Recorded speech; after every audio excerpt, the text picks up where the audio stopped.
خاص طور پہ قرآن، یعنی قرآن ایسا ہونا چاہیے، حدیث ہے رسول خدا کی بھی کہ قرآن ایسا ہو کہ انسان کے گوشت میں پیوست ہو جائے، یعنی اتنا قرآن بدن کا حصہ بن جائے، قرآن نکلے گا۔ اور یہ کیسے ہو؟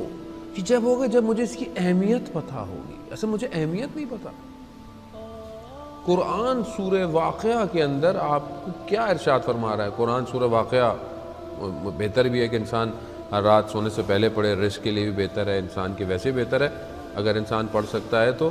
مگر وہاں پر قرآن دیکھیں کیا کہہ رہا ہے قرآن وہاں پر قسم کھا رہا ہے سورہ واقعہ میں، فلا اقسم، قسم کھا رہا ہے، کس کی؟ نجوم کی، تاروں کی قسم کھا رہا ہے۔ تارے کیا ہیں؟ یعنی خدا قسم کھا رہا ہے تاروں کی۔ کتنے تارے؟ ایک ہے، دو نا، بلینز ہوں گے۔ وہ قسم کھا رہا ہے تاروں کی، یہ قسم کھا رہا ہے۔ خدا دیکھیں خدا قسم کیوں کھاتا ہے؟ میں خدا کو کیا ضرورت ہے؟ مطلب خدا جو کہے کہ خدا قسم کھا کر اس بات کی اہمیت ہمیں بتانا چاہ رہا ہے۔ کیا اہمیت بتانا چاہ رہا ہے خدا ہمیں؟ فلا اقسم بمواقع النجوم، اور تاروں کی منزلوں کی قسم کھا رہا ہے خدا۔ اور پھر خدا آگے کہتا ہے وَإِنَّهُ لَقَسَمٌ لَوْ تَعْلَمُونَ عَظِيمٌ، اور تم جانتے ہو یہ قسم بہت بڑی قسم ہے۔ خدا خود کہہ رہا ہے کہ تم جانتے ہو کہ یہ قسم بہت بڑی قسم ہے۔ یہ ابھی ہمیں تھوڑا سمجھ میں آیا کہ اتنے تارے، اتنے تارے، اتنے ستارے، یہ گلیکسی، اور ہماری گلیکسی 780 مائلز پر آر پر پتہ نہیں کہاں جا رہی ہے، کہاں جا رہی ہے، کہاں ختم ہوگی۔ یہ ابھی صرف میٹر ہے، یہ مادہ ابھی ختم نہیں ہو رہا، اور جو عالم ملکوت ہے وہ اس کے کئی گنا ہے، پھر عالم لاہوت ہے، پھر جبروت ہے، پتہ نہیں کتنے اور عالم ہیں جو ابھی ہم درک بھی نہیں کر پاتے۔ اور خدا اس پر قسم کھا کر کہتا ہے کہ اگر تم جانتے ہو یہ کتنی بڑی قسم ہے، اور قسم کھا کر کیا بات کہنا چاہ رہا ہے؟ انہ لقرآن کریم، کہ یہ جو قرآن ہے یہ کریم ہے، محترم ہے۔ اتنی قسم کھا کر یہ بتانا چاہ رہا ہے۔ یہ بات ہلکی ہے، یہ بات مطلب ایسی ہے۔ آپ کیوں قسم کھاتے ہیں اپنی زندگی میں؟ جب آپ کو پتا ہے کوئی بات مان نہیں رہا اور مجھے بات کو پروو کروانا ہے تو میں کہتا ہوں قسم ہے۔ سب سے زیادہ قیمتی چیز کیا ہوتی ہے؟ میں اپنی اولاد کی قسم کھاتا ہوں، میں اپنی اس کی قسم کھاتا ہوں، میں اپنی جان کی قسم کھاتا ہوں، میں سچ بول رہا ہوں۔ کیوں؟ تاکہ میں اس بات کی اہمیت کو اپنے سامنے والے کو دکھانا چاہتا ہوں۔ خدا کیا کہہ رہا ہے؟ تاروں کی منازل قسم، اور جان لو کہ یہ بہت بڑی قسم ہے کہ یہ قرآن کریم ہے، یہ قرآن محترم ہے۔ آگے کیا کہتا ہے؟ فی کتاب مکنون، جسے ایک پوشیدہ کتاب میں رکھا گیا ہے، لا یمس الا المطہرون، اور اسے پاکیزہ لوگوں کے علاوہ کوئی چھو نہیں سکتا۔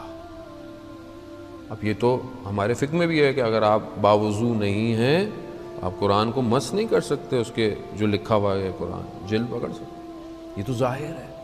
باطن میں کتنا پاک ہونا پڑے گا جب قرآن کو آپ مس کریں گے اندر سے۔ قرآن کیوں نہیں نفوذ کرتا میرے بدن میں؟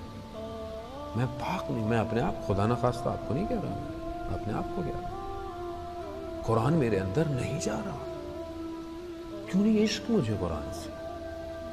میں ہر چیز پڑھتا ہوں، انسان لذت ہونی چاہیے نا، انسان کو محبت ہونی چاہیے، خوب چاہے چھوٹا ہو چاہے بڑا ہو، چاہے ماں ہو چاہے باپ ہو چاہے بیٹی ہو، کوئی بھی ہو، یہ تو سب کے لیے ہے، اس کی کلاس تو سب کے لیے ہے۔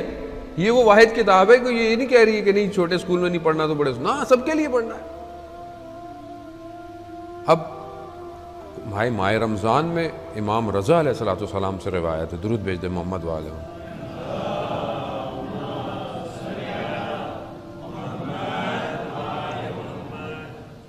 امام رضا سے روایت ہے، ابا سلط یقیناً شاید میرے خیال میں ابا سلط نے اس بات کو بیان کیا ہے۔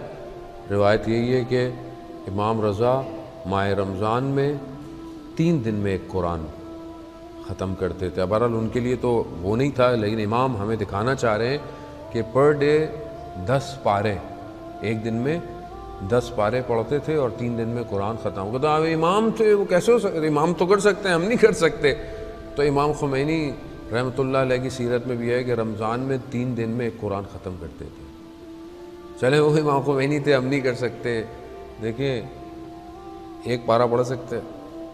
نہیں پڑھ سکتے. چل ایک پارہ بھی نہیں پڑھ سکتے. آدھا پارہ پڑھنا وہ بھی نہیں پڑھ سکتے. 50 آیتیں, 50 آیات.